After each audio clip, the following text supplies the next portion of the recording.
Hello everyone. आज हम लोग बहुत ही इंपॉर्टेंट सेक्शन डिस्कस करने वाले हैं थर्मोडायनेमिक्स का, जो कि थर्मल फिजिक्स बोल सकते हैं, स्टीफन्स लॉ या फिर इसको हम लोग स्टीफन बोल्ट्जमैन लॉ भी बोलते हैं, तो सेम ही चीज है। और इसका ये मैथमेटिकल एक्सप्रेशन इस तरह आएगा: power equal to E sigma A T four minus T C four. याद रखना है, वेरी इंपॉर्टेंट। यह है स्टीफन बोल्ट्जमैन लॉ का जनरल फॉर्मूला एनी बॉडी के लिए जो कि ब्लैक बॉडी नहीं है। और ब्लैक बॉडी रहेगा तो उसके लिए देखते हैं क्या कंडीशन हो सकता है। तो ये बेसिक लॉ है। आगे इसका चलिए हम लोग डिटेल में देखते हैं कैसे क्या होता है इसमें। तो हम लोग का पहले इसका बैकग्राउंड देखते हैं क्या है स्टीफन्स लॉ का। Joseph Stefan was an Austrian physicist in 1879। He formulated a law about the radiant energy of a black body। ये ब्लैक बॉडी के रेडिएंट एनर्जी के लिए एक लॉ दिए, जिसको स्टीफन लॉ या स्टीफन बोल्ट्जमैन लॉ हम लोग बोलते हैं। अब इसका स्टेटमेंट पहले देखिए, फिर हम लोग इस कंडीशन को भी डिस्कस करेंगे। तो according to the law, a theoretical object, देखिए यहाँ पर वर्ड है थ्योरेटिकल ऑब्जेक्ट, इसका मतलब क्या हम बताएंगे आगे। A theoretical object that absorb all the radiation that falls on it is proportional to the fourth power of its absolute temperature. यहाँ पर जो थ्योरेटिकल ऑब्जेक्ट है वो बेसिकली एक ब्लैक बॉडी हम लोग एज्यूम करते हैं। ब्लैक बॉडी को ही थ्योरेटिकल ऑब्जेक्ट बोला जाता है, बिकॉज रियल में ऐसा ऑब्जेक्ट पॉसिबल नहीं है जो कोई ब्लैक बॉडी जिसको बोल सकते हो, जो टोटल एनर्जी जो इस पर इंसिडेंट हो रहा है उसको एब्जॉर्व कर लेगा या टोटली ये 100% एमिट करेगा। तो theoretical object means black body basically. तो ये लॉ क्या बोलता है, according to this law a theoretical object absorbs, यहाँ पर लिखा हुआ है absorbs all the radiation that fall on it is proportional to the fourth power of its absolute temperature। मतलब प्रोपोर्शनल होता है पावर T4 का, टेम्परेचर का पावर 4। देखिए एब्जॉर्ब का बात है, आगे इसका एक और तरह से हम लोग इसको स्टेटमेंट को लेते हैं, डिफाइन करते हैं। According to Stefan Boltzmann, the thermal energy radiated, यहाँ पर टर्म है रेडिएटेड बाय ब्लैक बॉडी। ऐसा नहीं कि एब्जॉर्ब करेगा तभी ये लॉ वैलिड है, ये रेडिएट करेगा फिर भी लॉ वैलिड है। थर्मल एनर्जी रेडिएटेड बाय ए ब्लैक बॉडी रेडिएशन रेडिएटर पर सेकेंड पर यूनिट एरिया। देखिए पर second per unit area, energy पर सेकेंड तो पावर हो जाएगा, और पर यूनिट एरिया तो पावर बाय एरिया हम लोग बोलेंगे, है ना। ये बात को याद रखिएगा, पावर बाय एरिया हम लोग बोलेंगे।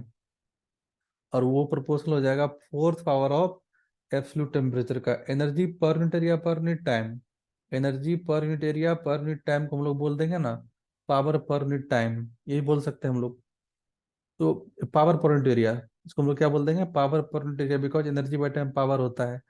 तो ये क्या बोल रहा है कि energy radiated by ideal radiated that is black body per second per unit area is proportional to the fourth power of absolute temperature. Same बात है। इस दोनों स्टेटमेंट में डिफरेंस क्या है, यहाँ पर एब्जॉर्ब लिखा हुआ है, यहाँ पर रेडिएटेड लिखा हुआ है।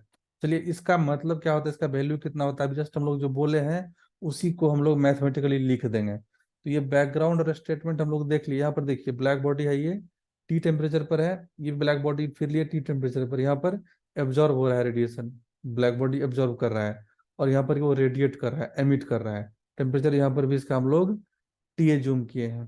देन देखिए मैथमेटिकल मॉडल क्या है ब्लैक बॉडी का। अभी जैसे हम लोग डिफाइन किए, बोले ये लॉ क्या बोलता है कि पावर बाय एरिया जो होगा वो प्रोपोर्शनल होता है fourth power of absolute temperature पर। तो हम लोग बोल सकते हैं P by area proportional fourth power of absolute temperature. यहाँ पर हम लोग एक प्रोपोर्शनलिटी कांस्टेंट लगा दिए, प्रोपोर्शनलिटी साइन को हटा करके कांस्टेंट लगा दिए, इसलिए P by A equal to sigma into T to the power 4 joule metre square, joule per metre square second, इसका यूनिट हो जाएगा। तो इसी को बोलते हैं हम लोग स्टीफेंस लॉ। और ये जो सिग्मा है इसको हम लोग स्टीफेंस कांस्टेंट बोलते हैं, स्टीफन बोल्ट्जमैन कांस्टेंट, और उसका वैल्यू ये होता है। और इसका यूनिट है, आप देख सकते हैं इस फॉर्मूला से, इसका यूनिट आ जाएगा joule second metre square per kelvin 4। तो ये है बेसिकली ब्लैक बॉडी के लिए, मीन्स थ्योरेटिकल ऑब्जेक्ट जिसको हम लोग ब्लैक बॉडी बोले। आइडियल रेडिएटर भी उसी का नाम है। अब देखिए for hot object other than ideal radiator, अगर ब्लैक बॉडी नहीं है, अदर देन आइडियल रेडिएटर मतलब अदर देन ब्लैक बॉडी, तो उसके लिए इस फॉर्मूला में थोड़ा सा चेंजेस हम लोग करेंगे। यहाँ पर हम लोग ई ला दिए, एक टर्म एक्स्ट्रा ई मल्टीप्लाई कर दिए, जिसको हम लोग बोलते हैं एमिसिविटी। ई का वैल्यू होता है एमिसिविटी, और ये वैल्यू लाई करता है 0 से 1 के बीच में, ठीक है। और यहाँ पर ब्लैक बॉडी के लिए इसका वैल्यू 1 हो जाता है, ई का वैल्यू 1 हो जाता है ब्लैक बॉडी के लिए, तो ये फॉर्मूला आ जाएगा। और 0 से 1 के बीच कोई वैल्यू रहेगा तो ये फॉर्मूला हम लोग यूज करेंगे अदर बॉडी के लिए, नॉट ब्लैक बॉडी, अगर ब्लैक बॉडी नहीं है देन। अब देखिए एक और इम्पोर्टेंट बात है, if hot object is radiating energy to its cooler surrounding at temperature Tc, the net radiation loss rate takes the form P equal to sigma A E T4 minus TC4। अगर एक hot radiator है और हम लोग उसको यहाँ पर से एक सराउंडिंग में रखे जिसका टेम्परेचर Tc है, ये हम लोग का हॉट ऑब्जेक्ट है T टेम्परेचर पर, और सराउंडिंग को जिसका टेम्परेचर Tc है उसमें हम लोग इसको रख दिए, तो यहाँ पर से जो rate of loss of heat होगा उस ऑब्जेक्ट से, उसके लिए हम लोग ये फॉर्मूला यूज करेंगे। यहाँ पर से T4 माइनस ला देना है सिर्फ Tc का पावर 4। तो अभी जस्ट इसको एज ए फॉर्मूला याद रखिए, इसका हम लोग डेरिवेशन भी एक नेक्स्ट वीडियो में करेंगे, कैसे होता है ये हम लोग उसको डिटेल में डिस्कस करने वाले हैं। तो फिलहाल अभी आपको याद रखना है कि ये कब होता है, if hot object is radiating energy to its cooler surrounding, important, at temperature Tc, surrounding का टेम्परेचर है Tc, ये ऑब्जेक्ट का टेम्परेचर है T, the net radiation loss rate takes the form this. तो ये फॉर्मूला है कूलिंग के case में। अब देखिए यहीं से पैदा लेता है न्यूटन्स लॉ ऑफ कूलिंग।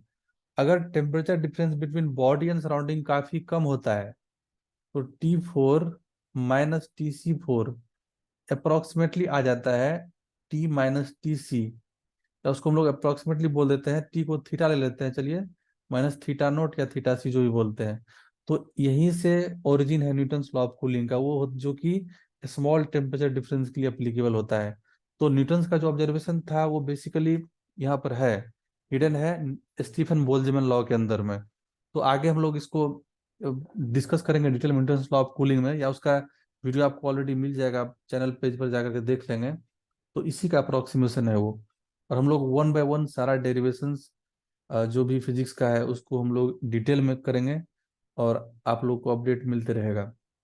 तो देखिए नेक्स्ट क्या है, note, important note, very important, the Stefan Boltzmann relationship is also related to the energy density in the radiation in a given volume of space. अब देखिए अगर कोई ऑब्जेक्ट एनर्जी रेडिएट कर रहा है, सपोज एक ऑब्जेक्ट है, हम लोग इस शेप का ले लिए, ये एनर्जी रेडिएट कर रहा है और हम लोग को गिवन वॉल्यूम ऑफ स्पेस में एनर्जी फाइंड करना है, ठीक है। तो हम लोग वहां पर भी स्टीफन्स लॉ से कैलकुलेशन कर सकते हैं। सपोज हम लोग को फाइंड करना है स्पेस का ये वॉल्यूम, जो एक हम लोग रीजन ले रहे हैं, इस वॉल्यूम में कितना एनर्जी होगा इसका कैलकुलेशन करते हैं। या फिर इसके आगे का एक और पोर्शन वॉल्यूम ले लेंगे, उसका उसमें एनर्जी कितना है, एनर्जी डेंसिटी उस वॉल्यूम का, तो उसका भी कैलकुलेशन हम लोग कर सकते हैं Boltzmann law, Stephen Boltzmann law से। बिकॉज ये जिस रेट से रेडिएट करेगा उसी रेट से यहाँ पर सराउंडिंग में जाएगा एनर्जी। ये उसी तरह है जिस तरह हम लोग का एनर्जी डेंसिटी इलेक्ट्रिक फील्ड में होता था, कोई चार्ज के ड्यू टू चार्ज या ड्यू टू चार्ज स्फीयर, तो इसको आप कोरिलेट कर सकते हैं इलेक्ट्रोस्टैटिक एनर्जी डेंसिटी से भी। देन देखिए टर्म है हीट रेडिएशन, समझ इसका क्या मतलब होता है। while the typical situation envisioned here is the radiation from a hot object to its cooler surroundings, the Stefan-Boltzmann law is not limited to that case. If the surroundings are at higher temperature Tc than Tc greater than T, then you will obtain a negative answer implying net radiative transfer to the object। मतलब क्या है कि अगर हम लोग अभी तो focus किए क्या कि ऑब्जेक्ट रखा हुआ है कूलर सराउंडिंग में, हॉट ऑब्जेक्ट है ना, रिवर्स भी हो सकता है, ऑब्जेक्ट को हम लोग हॉटर सराउंडिंग में भी रख सकते हैं, तो वहां पर भी हम लोग बोल्ट्जमैन लॉ अप्लाई कर देंगे, बट वहां पर रिजल्ट आपको सिर्फ नेगेटिव आएगा। तो रेडिएशन से हीट होगा, हीट रेडिएशन मतलब कि ऑब्जेक्ट को हम लोग रख दिए एक सराउंडिंग में जहां पर वो सराउंडिंग गर्म है, तो ऑब्जेक्ट क्या होगा, ऑब्जेक्ट हीट होगा, उसे बोलते हैं हीट रेडिएशन। तो कूल होगा तब पर भी हम लोग स्टीफन लॉ को अप्लाई कर सकते हैं, और हीटिंग के केस में ऑब्जेक्ट को हीट कर रहे हैं कोई हायर टेम्परेचर वाले सराउंडिंग में रख करके, तो वहां पर भी ये लॉ अप्लीकेबल है, तो इसी को बोलते हैं हीट रेडिएशन। तो आई होप ये डिस्कशन आप लोग के लिए हेल्पफुल होगा। थैंक्स फॉर वॉचिंग, देखते हैं नेक्स्ट वीडियो।